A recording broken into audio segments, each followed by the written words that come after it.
हे दोस्तों, जय मसीह की। आज हम पढ़ेंगे होशाया नबी का दूसरा अध्याय का 16वां वचन, जिसमें लिखा हुआ है, यहोवा की ये वाणी है कि उस समय तू मुझे ईशी कहेगी और फिर बाली ना कहेगी, क्योंकि भविष्य में मैं उसे बाल देवता का नाम लेने ना दूंगा और ना उसके नाम पर फिर वह स्मरण करेगी।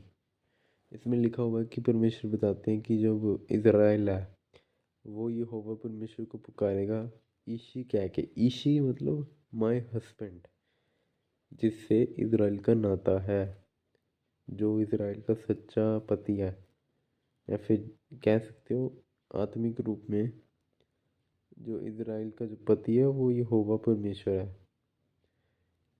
क्योंकि यहोवा की यही वाणी है। और वह फिर बाली ना कहेगी। बाली एक बाल देवता नाम की एक देवता से निकले है ये शब्द। इसका मतलब होता है लॉर्ड या फिर मास्टर। अब परमेश्वर ने बोला तू ये नहीं कहेगी, बाली नहीं कहेगी, तू मुझे ईशी कहेगी, ठीक है, क्योंकि भविष्य में मैं उसे बाल देवताओं का नाम लेने ही नहीं दूंगा। तो परमेश्वर बोलते कि मैंने उसे बाल देवता का नाम लेने नहीं देना और ना ही उसका नाम में स्मरण करेगी, क्योंकि यहोवा परमेश्वर से इतना प्रेम करेंगे कि उसका नाम ही भूल जाएगी, ठीक है। और यहाँ जो भूल जाएगी, ये जो मैं लड़की का टोन यूज़ कर रहा हूँ, ये इज़राइल के लिए है।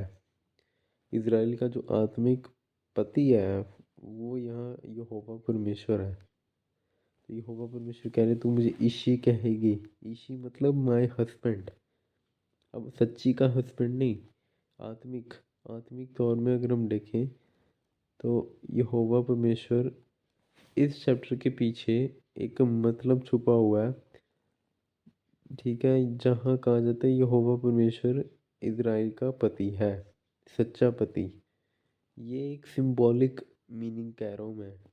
असली में तो कोई भगवान किसका पति है नहीं, ठीक है, पर स्पिरिचुअली या फिर सिंबॉलिकली देखें तो ये चीज़ ये सच है।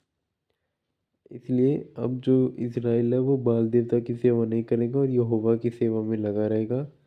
ये परमेश्वर की वाणी है, ठीक है। तो इससे हम क्या सीखते हैं कि ये हमें किसी अन्य देवी देवताओं की सेवा नहीं करनी चाहिए, क्योंकि ये बहुत बड़ा पाप है। यहोवा के पास लौटो, वही तुमसे सच्चा प्रेम करता है।